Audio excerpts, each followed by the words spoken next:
We share our gratitude for all of those who fought for freedom, who fought to bring an end to the Holocaust.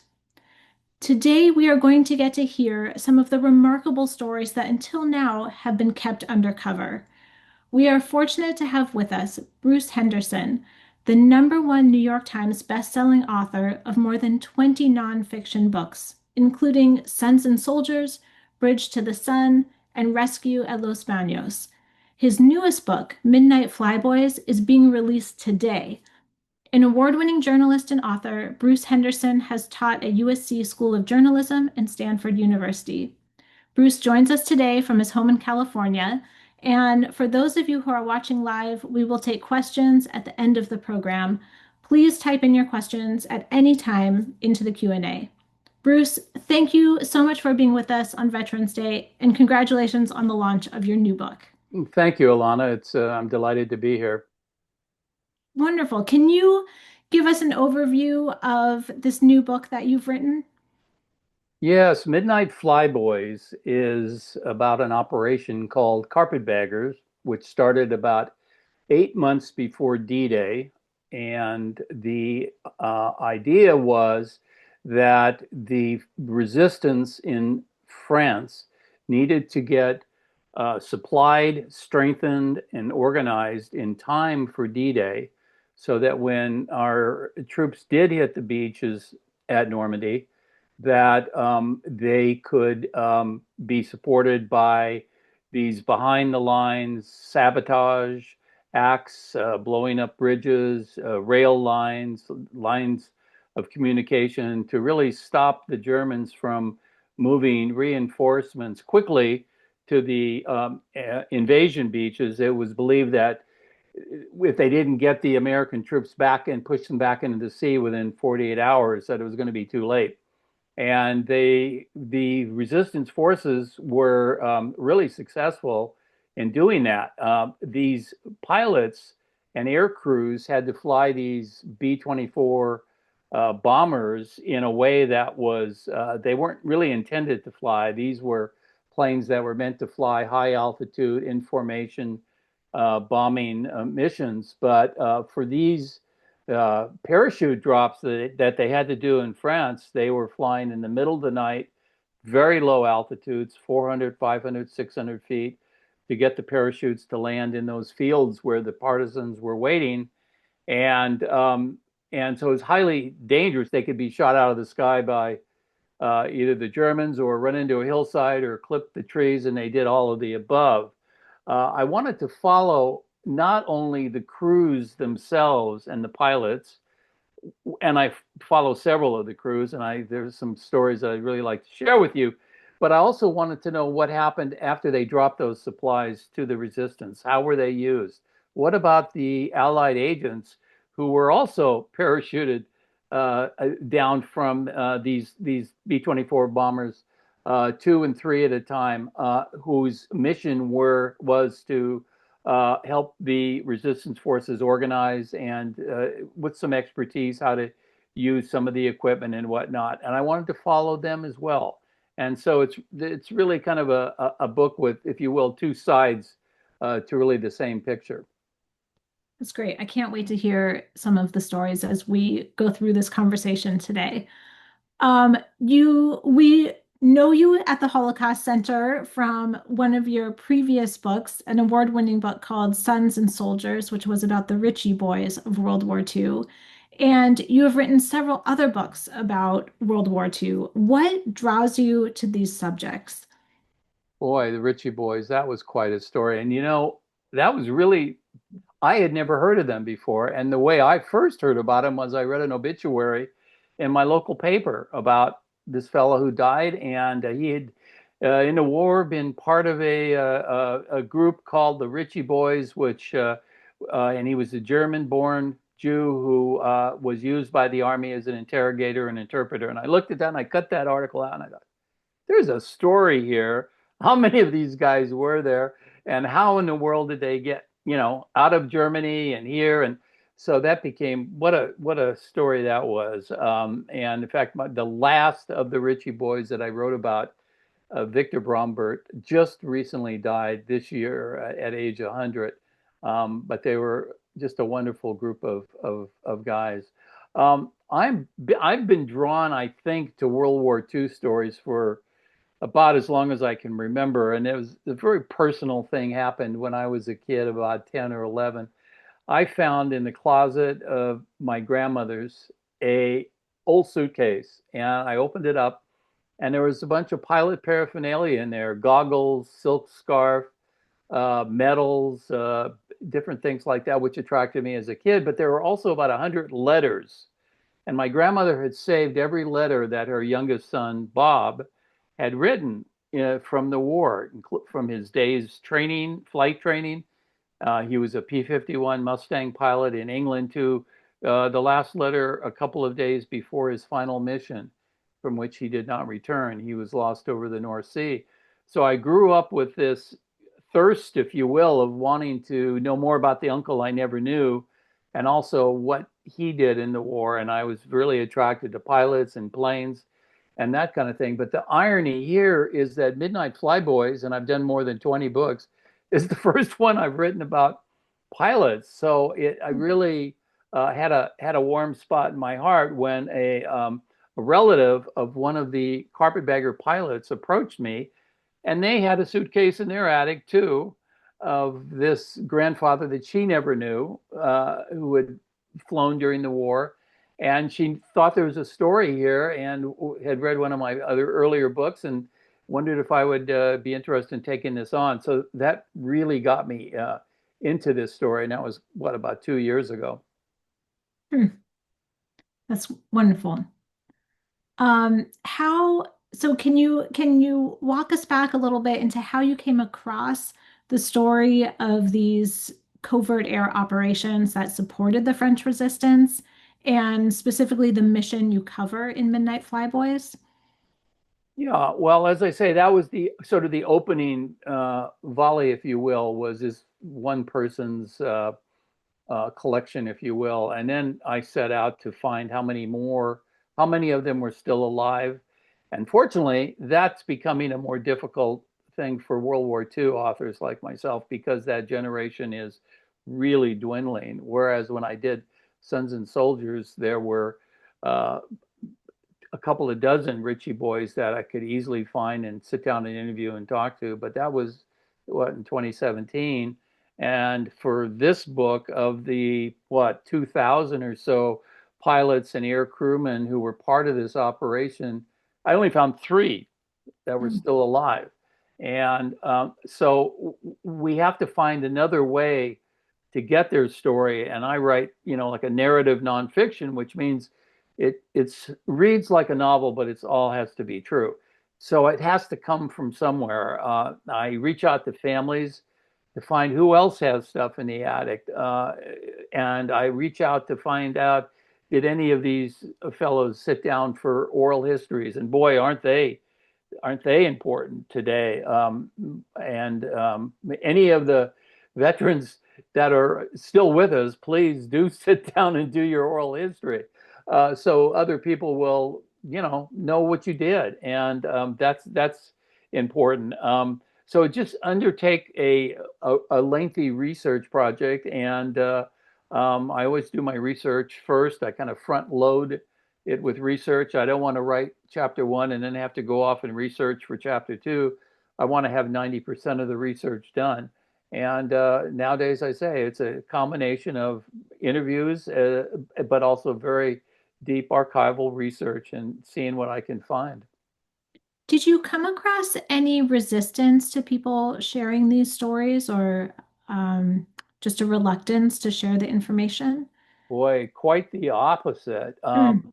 I mean, and the veterans, when you can find them, I mean, they're really pleased that somebody's interested in their story. The fellows who flew in the carpetbagger operation, though, was a rather unique situation because it did involve both American and British intelligence services, and they had a high level, top secret classification on what they did. When the war was over, and before these guys went home, they were told by the Army to never speak about what they did in the war. And they took that the warning very seriously. And it wasn't for 50 years until the mid 90s when the classification was lifted on all the World War II stuff, including the OSS CIA stuff. And but by then, some of these fellows, of course, had already gone to their grave without, I found out, even telling their families what they had done during the war. They took this very seriously. At that point, then they were able to. They started having some reunions and sitting down with their buddies and talking about what they did. But they went a long time without telling anybody about their stories, and that was a real uh, that was for them now to have somebody reach out to them or their families interested in their story was really special, I think, for those families.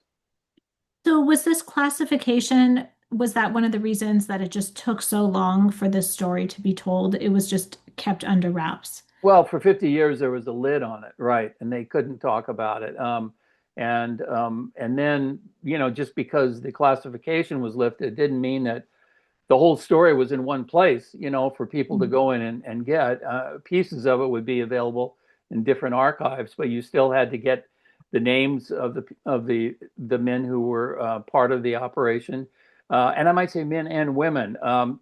Some of the Allied agents who were dropped by the carpetbaggers were women, most of them trained by British intelligence, but some by American intelligence. And they were recruited because they knew France, they were fluent in the language, and women are particularly valuable in some of those operations. For example, a woman alone on a bicycle traveling from one village to another with an important message for the resistance team in the other village is less suspicious to the German soldiers standing there than a guy or two guys would be. So they were really able to do that undercover work quite well. And I in the book follow a couple of the women, and I always, whenever I can get women in World War II stories, I love it. They're obviously weren't combatants as often as they would be, in our today in our modern wars, but yeah, I really love that aspect to this book too. So Bruce, since you're mentioning the women, and I'm going to take a guess since the book is just coming out today that I don't think anyone's read it yet. Can you give us an example? Can you give us a story of one of these women? Well, I think one of the rabbit holes I went down, and there were many of them. And I always believe in getting too much material. That's far better than having too little. When you have an abundance of material that you can choose from, it makes for a better book. But the character I really loved was Nancy Wake, and she is a major character in my book. She was born in New Zealand, raised in Australia, and went to London as a young woman in the mid 30s, became a newspaper correspondent, and was assigned to Paris. And by the time the Germans invaded about 5 years later, she was, in love with France as her adopted country, knew the language, and had married a French industrialist. But almost immediately she began working with the resistance as a courier, and was really so successful that the Gestapo ended up having a bounty on her head, Hmm. dead or alive. And she realized at some point she needed to get out of the country, or that knock was gonna come at the door at midnight, and she was gonna get arrested and never seen again. So she got out over the Pyrenees, her into Spain, and eventually into England. Her husband, the plan was to follow in a month or so. He unfortunately never made it out. But when she was in England waiting for her husband, and he didn't end up joining her, she wanted back in the fight, and she volunteered to British intelligence there in London. And of course, they snapped her up pretty quickly because of her language skills and her knowledge of France. And she was parachuted back into France by one of the carpetbagger B-24s. And she became really, as far as I could see, a real legend, working for and fighting alongside the men of the resistance forces. One one of the partisans said that Nancy Wake was the most feminine woman I ever met until the fighting started and she fought like five men. And so her story is really something. Hmm. And did she survive the war? Yes, she lived a long life and was once asked what she was most proud of in the war. And she said the bike ride. She at one point had to make a 400-mile bike ride to go get a message that they needed a new radio where she was at, but she had to find another radio person who could send that message to London. And the only way she could do it was ride a bike, and it was an excruciating trip. She couldn't walk for a week afterwards. Oh my She gosh. was once then. She was also asked if she had any regrets, and she said, "Yes, I didn't kill enough Germans." So she was pretty spirited.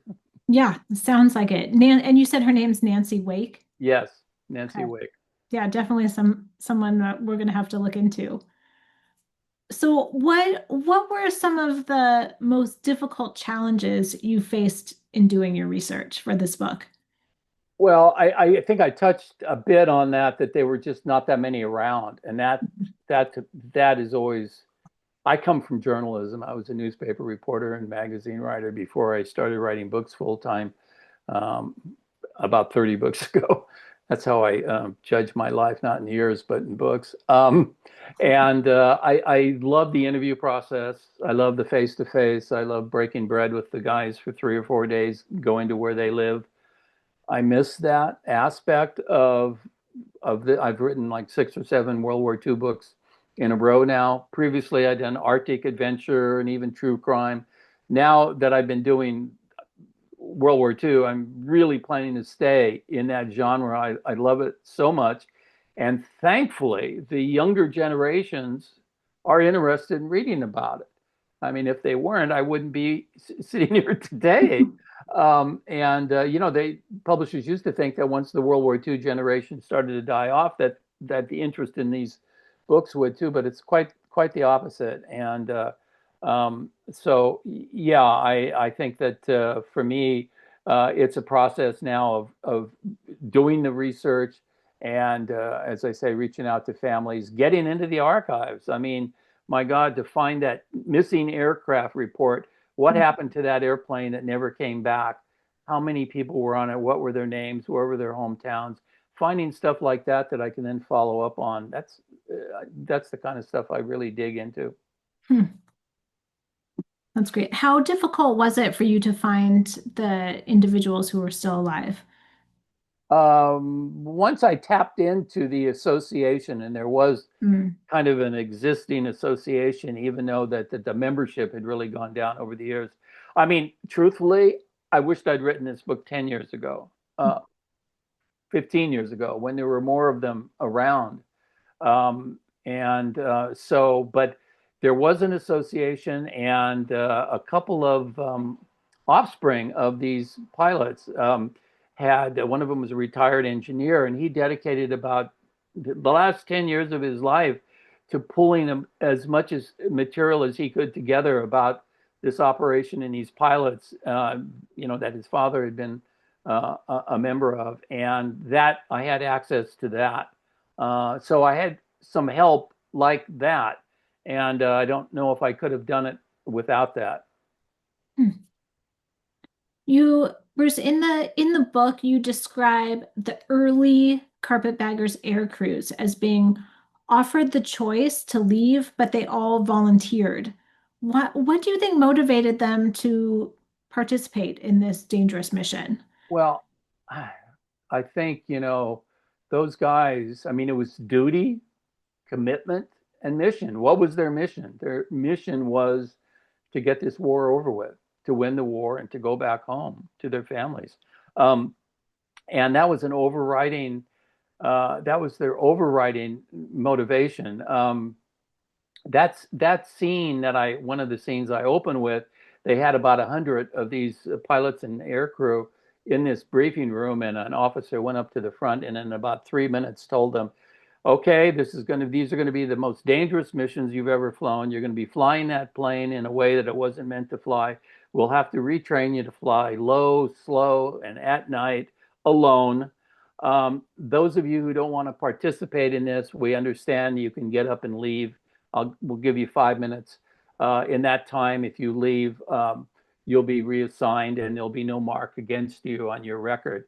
And that officer sat down and looked at his watch and waited. And everybody kind of looked around. I talked to one of the guys that was in the room, and nobody got up. Mm. The fellow I talked to said, "Well, I don't know if one guy had gotten up, maybe some others would have, but nobody wanted to be the first, and they were all in it. I mean, they're okay." So then the guy comes back up to the front of the room, uncovers a map of France with all of these red dots on it, which had all of the different resistance groups.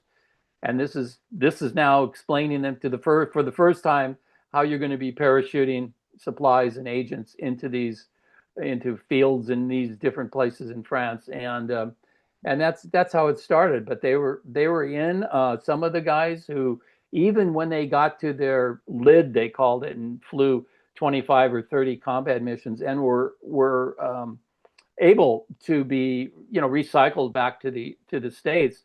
Some of them said, no, the job's not done yet. I'm going to stay here, and see it through. And one thing about World War II, is that everybody was pulling in the same direction. There was something about that we haven't certainly Mm. had, and I don't think a war since then. Certainly not my war, Vietnam. Uh, I remember my grandmother talking about the Victory Garden that she planted during the war, and everybody was in it. Everybody knew that this was a war that had to be won. It was good against evil, and can you imagine the world if they hadn't won it? Mhm. So, just this is kind of just a point of clarification. So you have all these partisan groups that are on the ground, and the carpetbaggers are supporting the partisan groups.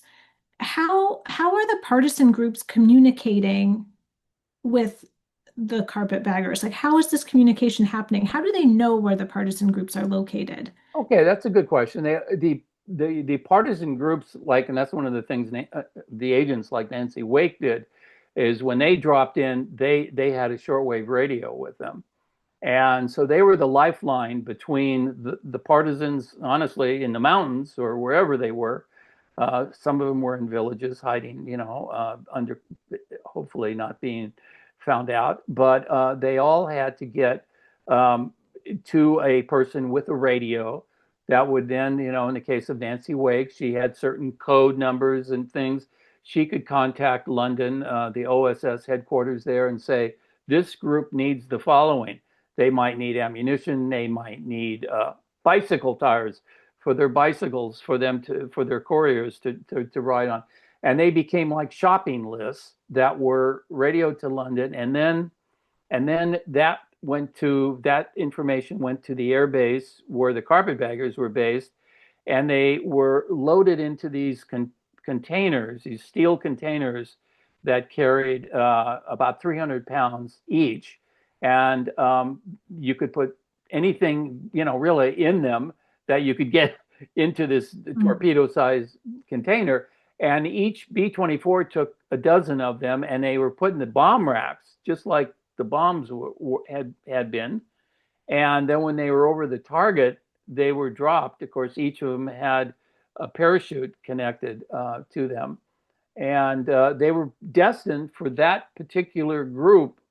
And if for some reason that night that plane wasn't able to make that drop and came back, then those containers were taken out, labeled, and we're going to try, the next night to get these supplies that they need to the group.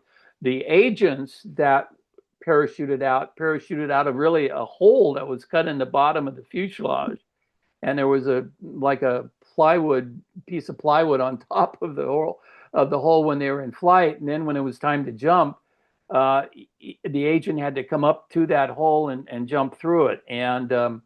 And so usually the supplies went out first, and then the agents followed. But again, they were dropping into these dark fields that were lit just by a couple of lanterns, by partisans on the ground, and hopefully the Germans weren't watching, and that they were going to be able to get the supplies and off the field and themselves out of the field before any enemy patrols showed up. Hmm, fascinating. And some of the So, crews, by the way, did, things happened to them. Some of them got shot down. Some of them had accidents due to weather, visibility. I followed a couple of crews. One crew I followed was the Simon crew. Um, and its pilot, Murray Simon, was a very interesting guy.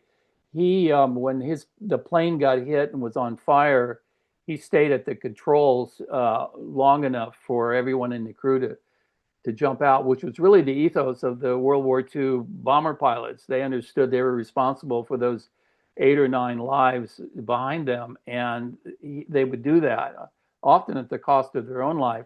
But Murray was able to get out. He was the last one, kind of the captain off the ship, the last person, and he parachuted out. And what's interesting about this crew was 8 guys parachute out of the same burning airplane at nighttime over France, but none of them ever meet up with the other guy on the ground with it. And they all had different journeys. Murray, for example, made it into with the resistance network, got into one of the escape routes over the Pyrenees into Spain, got back to England, was the first to get back to England. And but there's another guy in the crew who I followed, John Meade, who's an interesting guy. He was the bombardier on the plane. Although they weren't dropping bombs, they were dropping supplies. So he was responsible for that, making sure that they were over the target and then pushing the button and dropping the supplies. Well, when he hit the ground, parachuted successfully, he was picked up by some partisans, and they were making arrangements over the next couple of days to get him out of the country. But then they said to him, we're a little short-handed here. Would you mind staying and helping us? You could hmm, help us a lot, on the field, because you know about the airplanes, and you could be in touch with on the radio. They could actually talk to the planes on the shortwave radio. And he said, well, I'd be happy to, but I don't want to be a deserter. We'll have to send a message to London to make sure it's okay. So they did. And about a week later, London radioed back, you can keep him. So John Meade became really the only uh, carpetbagger that was officially assigned to the resistance. And he, over the next 4 or 5 months, fought an entirely different kind of war on the ground than he'd been trained to fight. wow. Is that story included in the book? Yes, he's a major character. Yeah. Fantastic. That's great. Do you know if um, similar operations were conducted in any other countries? Well, the carpetbagger operation was set up initially, with the goal of to be ready for D-Day, and then thereafter to really participate in those acts of sabotage. 90% of their flights and were destined for France, but 10% of them uh, so went to places like Belgium and Norway, which also had some resistance efforts up there. So they were doing that at the same time, and then certainly after France was liberated, then they did more flights further up. I chose France as a canvas for my story because it was just the main the main purpose that the operation was set up, and the book had to be only 350 pages, not 800 pages. So you told us about one or maybe two of some of the rabbit holes you went down in your research of this book. Were there others that you can share with us? Some of those detailed stories? Well, getting back to Murray Simon, for instance, I think it's interesting. I think we have a picture of both him and his brother, Sidney. What I found very interesting about them, and I was in touch with the family, was that the brother, Sidney, was also flying B-24s only in the Pacific. He was a navigator on his plane, and Murray was a pilot on his plane. Well, their mother in New York received a telegram within a couple of weeks of each other, 2 telegrams, saying that both her sons were missing in action. And, for that mother to be waiting at home when both of her sons, her only sons, I might say, are both missing in different theaters of war, I do go to her and, try to show what it was like um, for a mom at home, not knowing if she was going to see her sons alive again. And they both made it, and both got rescued within about the same period of time. It was quite something. But kind of harked back to my grandmother. When I was growing up, and when I was young, I didn't quite understand why she had a gold star in the window. And until she told me, what it meant. That meant, that she'd lost her son Bob. And I remember one time going with her to visit a woman friend of hers. And as we walked in, I saw in the window three gold Mm. stars. And I just, that breaks your heart. Yeah, yeah, it does. It really does. Um, you mentioned, Bruce, some of the photos, and we have a number of photos. Maybe you can tell us about some of them. We can bring up the one you said there's one of Murray and his brother. Yes, Murray and Sid Simon are together.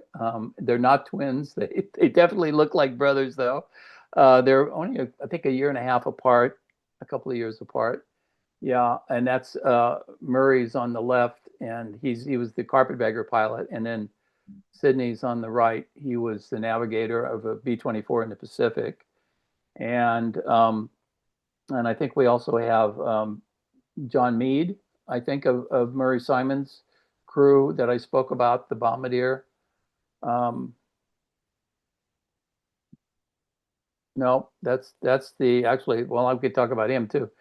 Oh, we're there's John Meade. Okay, we got. Hey, by the way, the book does have some great photos. It does. It really does. This is John Meade. Yeah, in training to be the bombardier, and by all accounts, a really great guy, and became quite a resistance fighter. At one time, being chased by about 80 German soldiers, he and one of his fellow fighters had to dive in and swim about a mile and a half across the river to escape. None of the Germans wanted to jump in and swim to get him, but he made it across. But quite a hero. He won. He was awarded 2 silver stars by the United States, and also was decorated by France. What else do we have here? Oh, did we show the containers that I was Mm-mm. talking about? We can see them in a field. I think that's number 5, and then number 6, them loading the containers onto the planes. It's kind of, I guess we can't go to it individual. Okay, here we are. This is one of the containers. And again, they had 12 of them loaded up into the bomb bay. And each of them would have a parachute attached to it.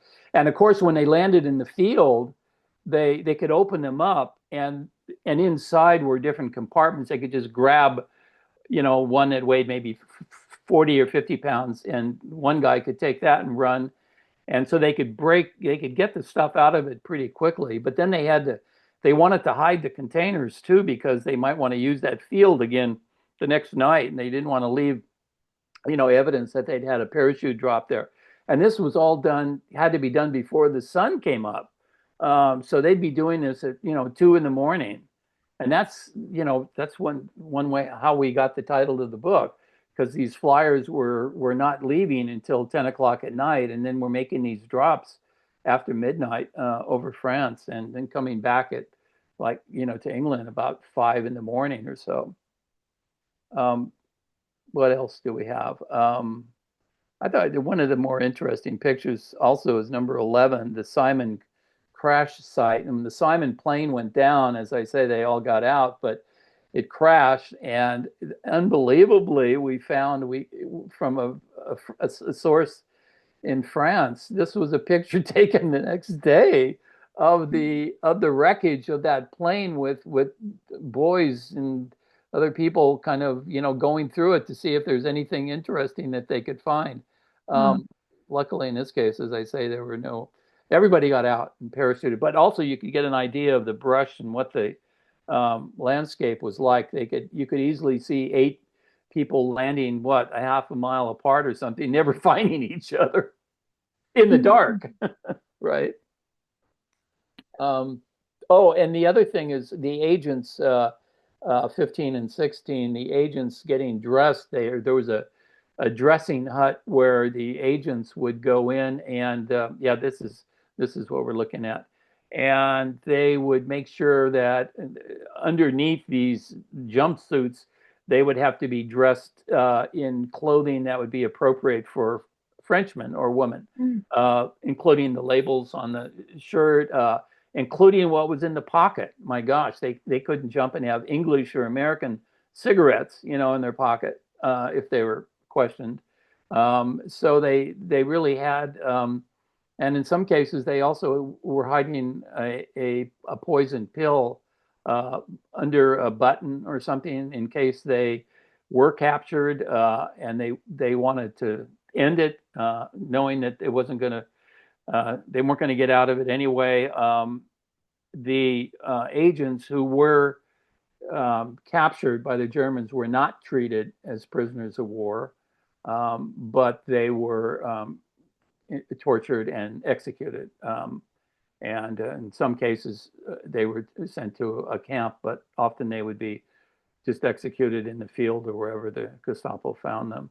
The air crews that were captured, and I do follow one of the fellows, that tail gunner, Graham Hasty, who became a POW. Why don't we go back to him, number 12? And he gets captured by the Germans and is then marched through Frankfurt, number 13 photo, which had been leveled by American bombs. So when this group of 10 or 12 American POWs being escorted by 4 or 5 German soldiers walk through this city that's been devastated, there's mobs of locals who are throwing rocks at them and really descending on them. And it was actually one of the German soldiers who leveled his gun at the mob and made them back off. And he was so I guess you could say there is a good German or two, and he kept the mob from attacking the prisoners, and he was determined to get them into the prison camp, which by the way was run by the Luftwaffe, which was the German Air Force, and it was one of the better. It was a better prison camp to be in than some of the others because the Luftwaffe wanted us to treat their pilots, as well as they treated ours, and it wasn't like it was a summer camp, but it was a decent way to sit out the war if you had to. One of um, one of the comments in the chat comes from Lisa, and she says they all look so young. I think that's such a good thing to remember that most of these soldiers and pilots were all young. Oh my gosh, Murray Simon, the command pilot of this B-24, who's responsible for the lives of 8 other guys, was 22 years old. Mm. I mean, they grew up so fast. Let's look at Eugene Polanski. That's the last one I sent. He was 25 years old and was considered an old man. He was the navigator of the Simon crew, and Gene had really was a stage actor before the war. Young, no, this is an older guy. Uh, Gene is the last one I sent by email, but isn't numbered. This is one of the guys, Bill Becker. What's cool about him? He's one of the 3 still alive, and he was determined to get back to Normandy last June for the 80th celebration, anniversary of D-Day. And so he put out his suitcase in his living room about 5 months earlier. He said to remind himself that he had to live that long. And he got on one of the veteran flights and was flown over to France. And when he stepped on French soil, he said, I made it. And there was a New York Times reporter there who wrote down that quote. And that became the quote of the day on the front page of the New York Times when they did their coverage of the D-Day anniversary. So Bill did make it. Gene Polanski, I wanted to talk about the navigator of the Simon crew, Eugene Polanski. He wanted to be a pilot, but didn't make it through flight training for some reason and was sent over to navigator school, which actually was tougher than pilot school. You really had to be smart. You had to know math and you had to know winds aloft and learn meteorology and all of the things that could affect you getting to your target. And so he became the navigator. And when they were operating over in England, he said that one of the crew came to him one day and said, you know, Mr. Polanski, the other crews think we're lucky because we have a Jewish navigator. And Gene said, oh, why is that? And he said, well, you know, you guys are all so smart. And it was true. Gene was smart, and the crew benefited from that. Hmm. But I opened the scene, I opened the book with Gene getting his crew in a B-24 across the Atlantic, which wasn't even yet, they weren't even yet being fired at, or, you know, but what skill that took going across the ocean. Incredible. Um, Bruce, I wonder, so that we have time for some questions from the audience, can you tell us maybe why you believe this story is especially relevant today and what you hope people will take from it? Well, I'm sorry, my voice is getting raspy after all these radio things and everything, which I'm happy to do. Don't get me wrong. Well, look, it's really simple for me. This is a day that we really should honor our veterans who are with us and who aren't. And honestly, we should do that every day. Mm. But particularly, and I mean wherever they served, in war or in peacetime, it's a commitment. You know, you put on that uniform, and maybe you don't always agree with the policies, but it is your job to do your job. You have a duty to do that. And if you don't agree with something, when you get out, there's the ballot box. I mean, that's kind of the way I look at it. But in World War II, you know, I think that to just realize that they they fought and died to preserve our democracy, and we should never ever forget that or in um, any way let that let that go. I mean, and I think of my Uncle Bob, just my Uncle Bob and my own family, what they sacrificed and what he sacrificed, and so um, that's the message I have, and I thank them all, and God bless them all. Mm. Well, we have a number of questions from the folks who are watching and listening today.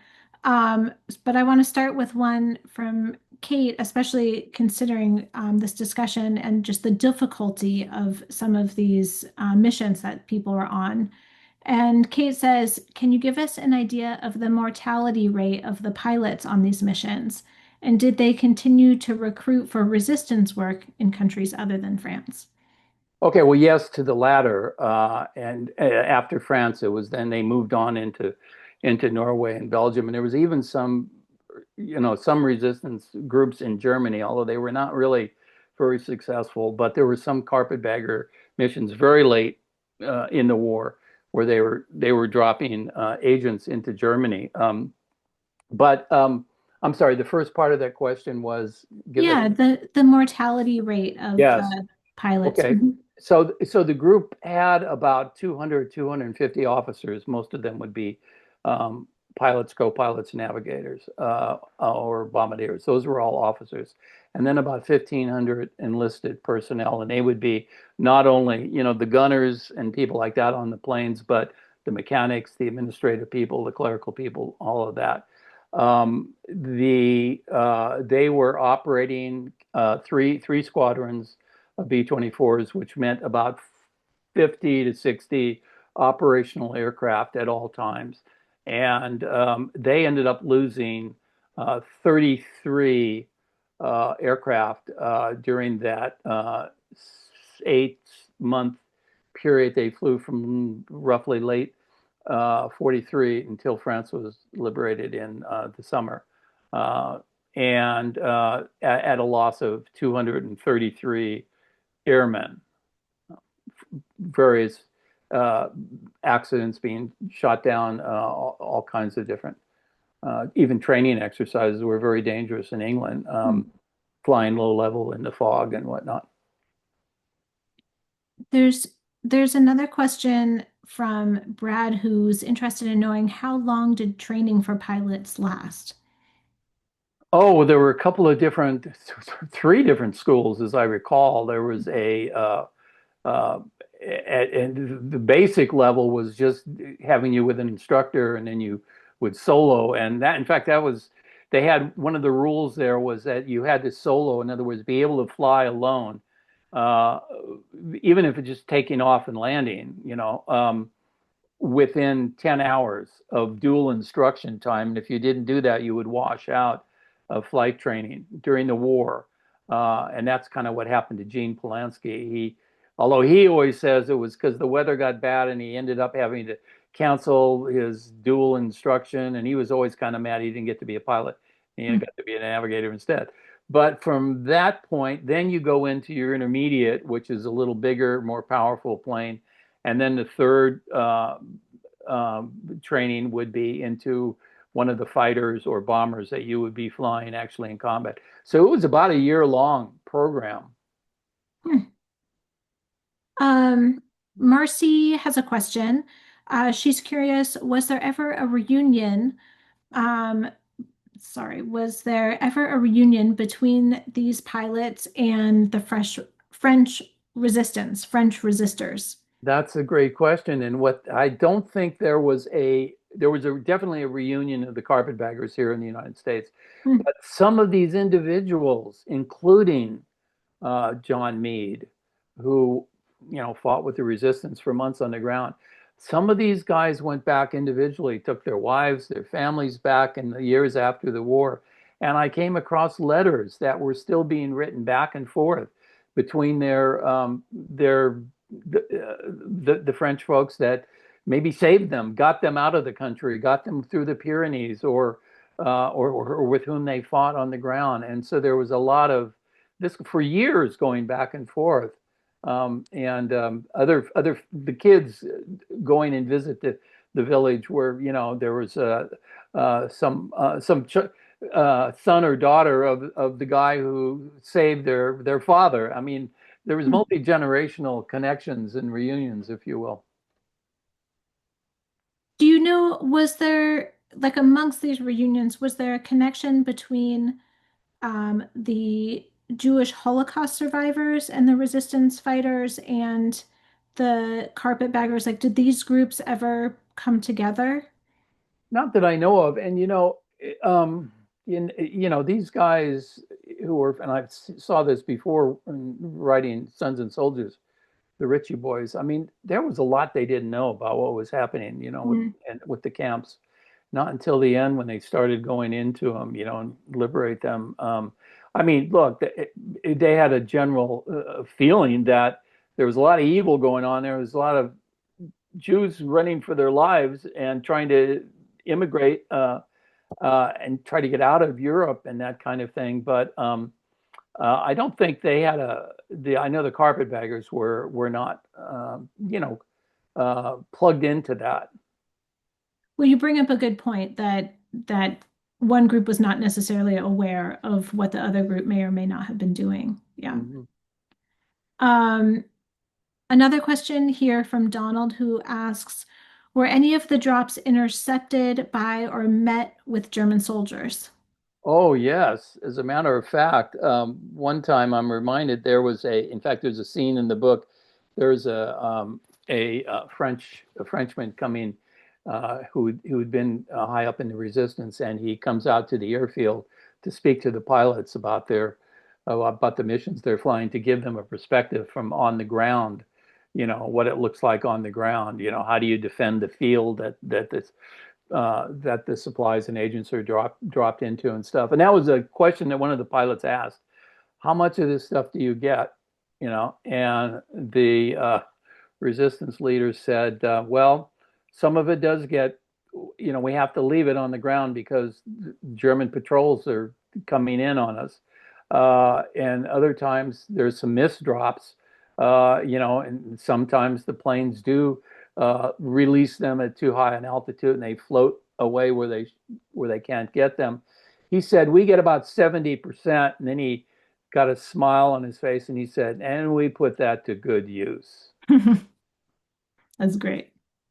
Well, Bruce, one last question for you here, and that is, what are you working on now? What's your next project? Oh boy. Now I'm going to get a little tear here because what I've decided to do was to write about my uncle and Really? and the group that he flew with, which was actually turns out to be a pretty legendary group too. P-51 Mustangs, the first group to fly them. And the Mustang was really the best fighter of the war and really helped defeat the Luftwaffe in the air, and was the first fighter that could escort the bombers all the way to Berlin, which actually was the mission that my uncle was on the very first time they were doing that on March 4th, 1944. And I've plugged into some families already who were, whose father or grandfather or uncle. And so I'm finding there are other families with those suitcases in the attic. I'm going to do that next. That's amazing. I'm sure your family is thrilled to see that come out as well. Yeah. Wonderful. Well, Bruce, thank you so, so much for being here today and being a part of this program on Veterans Day. And congratulations on the launch of your new book today. We're excited to all read it. Thank you. It was a real honor to be here. Thank you, Ilana. Thank you so much. I just put a link in the chat where all of you can find a place to purchase the book, although you can also find it at probably any place that you purchase books online or in bookstores. Can I So also mention my website, Bruce yes, BruceHendersonBooks.com? A lot of information on Midnight Flyboys and Sons and Soldiers and the other books that I've written. and if you haven't read Sons and Soldiers yet, I highly recommend it. It's excellent. And by the way, we just recently signed a film deal for that. And there's an internationally acclaimed director attached to it. And we are looking for it to be a feature film. It'll take a couple years. And I'm really saddened that none of the Ritchie boys are still alive to see it. But it was a promise I made to them. And a couple of them said to me, just be sure you find the handsomest Jewish actor to cast for me. And I promise I'll do my best. That's great. I can't wait to see the film. It's going to be excellent.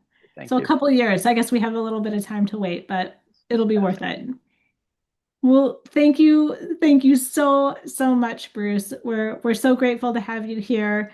And thank you to everyone who attended today.